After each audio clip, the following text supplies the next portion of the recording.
बिस्मिल्लाहिर्रहमानिर्रहीम। अस्सलाम वालेकुम नाज़रीन, आप देख रहे हैं पाकपन टीवी और मैं हूं समीना रियाज चौधरी। नाज़रीन, आप जानते हैं आज बहुत ही अफसोसनाक वाक़या वज़ीराबाद के मुकाम पर पेश आया। इमरान खान के लॉन्ग मार्च पर इमरान खान के कंटेनर के ऊपर कातलाना हमला किया गया, फायरिंग की गई, जिसके नतीजे में इमरान खान समेत उनके मुतअद्दिद पीटीआई के अरकान शदीद जख्मी हुए और 2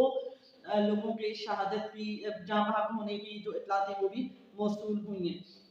इस नतीजे में अभी तक जो बताया जा रहा है वो इत्तलात भी आपको देंगे, क्या खबर है, कितने लोग जख्मी हुए, इमरान खान साहब को कहाँ पे गोली लगी, और उसके साथ ही ये बताएंगे कि ये जो हमला था इसका इशारा किस तरफ जाता है और इसके लिए कौन करवा सकता है। और साथ ही साथ अभी अभी कुछ देर पहले ही इमरान खान साहब की तरफ से भी उनकी स्टेटमेंट जारी हो गई है और उन्होंने भी अपने जो शकूक व शुबहात थे, बल्कि उनको यकीनी तौर पर उनको ज़ाहिर कर दिया गया है, वो भी आपके साथ आगे चल के शेयर करते हैं। सबसे पहले मैं आपको ये बताऊँगी, इमरान खान साहब के ऊपर कातलाना हमला किया गया, फायर ऑटोमेटिक पिस्टल से किया गया। उसमें ये भी कहा जा रहा है कि मुख्तलिफ अतराफ से गोलियां आई हैं, उसमें राइफल भी थी, उसमें पिस्टल भी था, यानी कि फायर करने वाला कोई एक बंदा नहीं था, एक पकड़ा गया, एक भाग गया, और कई और जगहों से भी फायर हुए हैं, मुख्तलिफ अतराफ से हुए हैं। इसमें जो बहुत ही अफसोसनाक वाक़या है वो ये है कि वज़ीराबाद के जो एमपीए दलित चट्ठा हैं वो भी शहीद हो गए हैं, जाँ बहक हो गए हैं। और पीटीआई के टाइगर फोर्स का एक नौजवान मुहज़्ज़म का भी बताया जा रहा है कि वो भी जाँ बहक हो गए हैं। इसके अलावा जो अब तक की ताज़ा तरीन सूरत हाल है वो ये है कि इमरान खान साहब की जो हदायत है वो जारी हो चुकी हैं कि मार्च कल दोबारा वहीं से शुरू किया जाएगा। अब इस चीज़ को लेकर बहुत सारे तज्ज़िया निगार, बहुत सारे चैनल्स, बहुत सारे लोग मुख्तलिफ आरा का अपनी राय दे रहे हैं। साबिर शाकिर साहब का कहना है कि कातिल को बचाने की कोशिश की जा रही है। इसी तरह शहबाज गिल ने जो बयान था कातिल की हमलावर की तरफ से जो बयान था उसको मुस्तरद कर दिया है, क्योंकि शहबाज गिल ने अपने फाइल में जो तस्वीर सामने आई है उसमें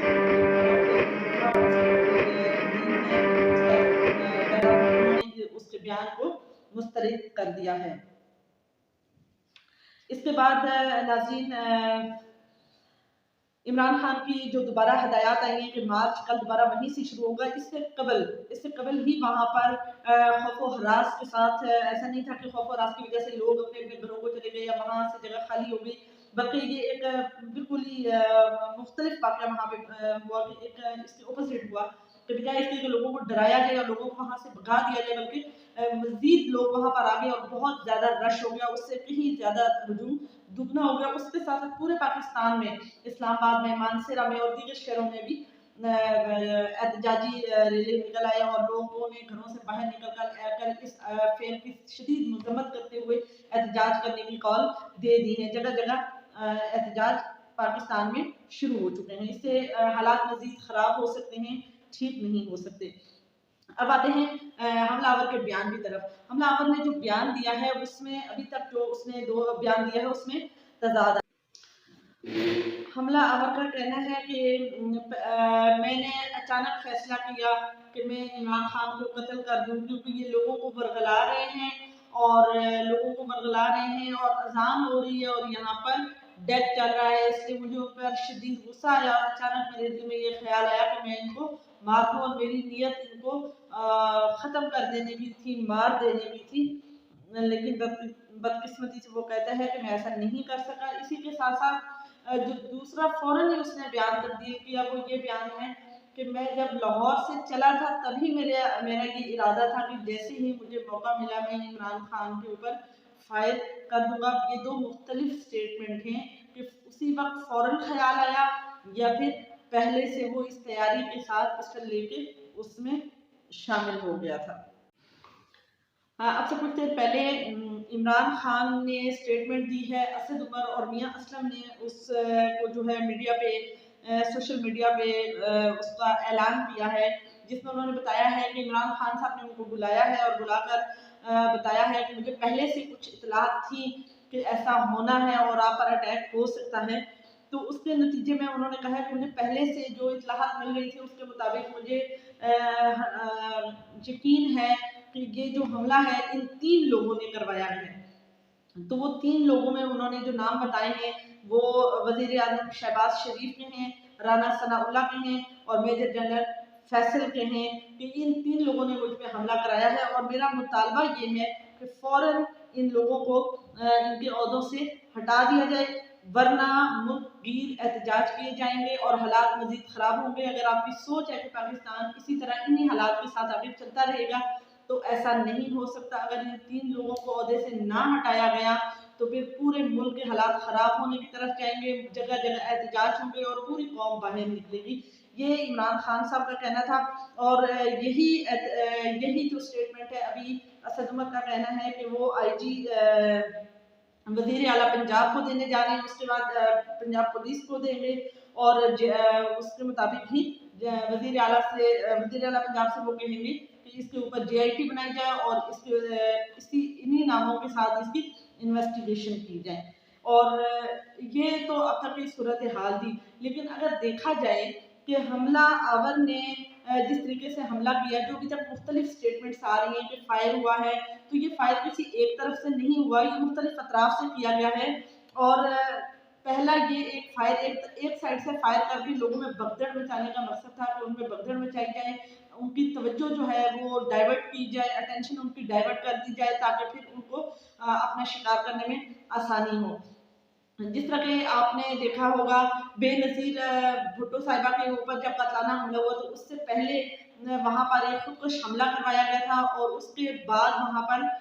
उनको फायर करके जाम किया गया था, उनको शहीद किया गया था।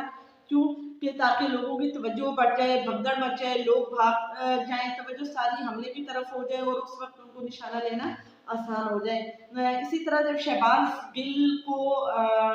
अंडर ऑब्जर्वेशन रखा गया, उनको उठा के ले जाया गया, तो जिस दिन आपने अगर ये न्यूज़ में देखा होगा और मैं उस दिन यही खबर जैसे दोनों मुख्तलिफ खबरें साथ साथ मेरी नज़र से गुजरी, जिसमें साथ ही मैंने खबर पढ़ी कि शहबाज गिल साहब की जमानत हो गई है। एक तरफ शहबाज गिल की जमानत की खबर आई और साथ ही बिल्कुल नीचे उसके जो खबर चल रही थी वो ये थी, गरीदा फारूकी साहिबा का एक बयान था कि शहबाज गिल के लिए सिर्फ गिरफ्तारी ही काफ़ी नहीं है,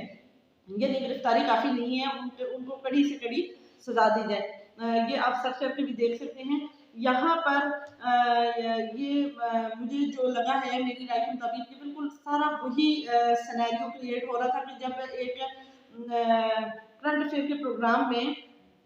गरीदा फारूकी ने अपने प्रोग्राम में शहबाज गिल को बुलाया और वहाँ पर उनकी अच्छी खासी नोकझोंक हुई, जिसमें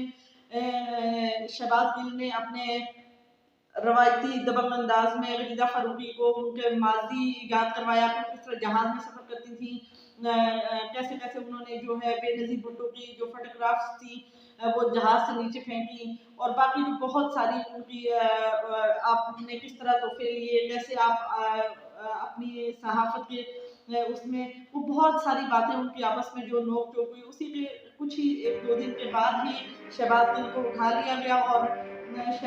ये जो बयान था गरीदा फारूकी का, ये बहुत मायने रखता था कि शहबाज गिल के लिए गिरफ्तारी ही काफ़ी नहीं है और फ़ौरन ही उस ज़मानत के फ़ौरन ही बाद उनको दोबारा गिरफ्तार कर लिया जाता है और उस दोबारा गिरफ्तारी के बाद उनके ऊपर शदीद तशद्दुद किया जाता है, बरहना करके उनको मारा जाता है, उनकी वीडियोज़ बनाई जाती हैं और उनके ऊपर इंतहाई ज़्यादा तशद्दुद किया जाता है। फिर जो उनके साथ हुआ वो पूरी दुनिया ने देखा है, इसलिए हम किसी भी सूरत ये नहीं कह सकते कि गरीदा फारूकी का ये बयान और शहबाज गिल के ऊपर जो तशद्दुद है ये 2 अलग चीज़ें हैं। तो मैं इसकी नफ़ी करती हूँ, ये 2 अलग चीज़ें नहीं हैं, इनका आपस में बड़ा गहरा ताल्लुक है कि ज़मानत के बाद फिर दोबारा उनको कैसे उठाया गया। दूसरी जो चीज़ हमारे सामने आती है कि अरशद शरीफ की शहादत के बाद और बहुत नागहानी जो एक सूरत हाल थी, ऐसी एक जब पूरी कौम एक गम और गुस्से की हालत में हो और तकलीफ़ में हो और पूरी कौम रो रही हो और ऐसे में मरियम नवाज साहिबा ट्वीट कर देती हैं उनकी डेड बॉडी की पिक्चर लगा कर के ये जो है बाकी लोगों के लिए